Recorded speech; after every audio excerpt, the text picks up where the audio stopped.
अहिले चाहिँ म यो धनकुटा जिल्लाको मोनाबुतुक भन्ने ठाउँको यो कुन ठाउँ अरे समीर? बोधे डाँडा भन्ने ठाउँमा आएको छु।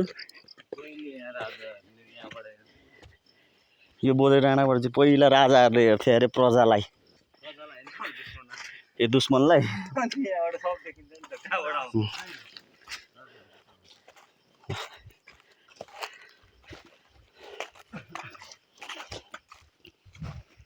अब यो नाम कसरी रह्यो त्यहाँ छ इतिहास।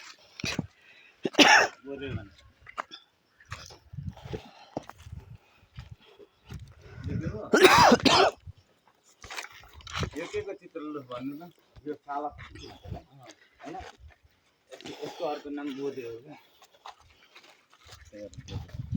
यो बिस्तारै हुन्छ नि बोधो खाले। यो सालकको नामबाट चाहिँ यो ठाउँको नाम बोधे रहेको रहेछ। ल हेर्नु आफ्नो फलाइछ है, मेरो फलाइ चाहिँ हो। मेरो हुन्छ नि त डान्ड मेरो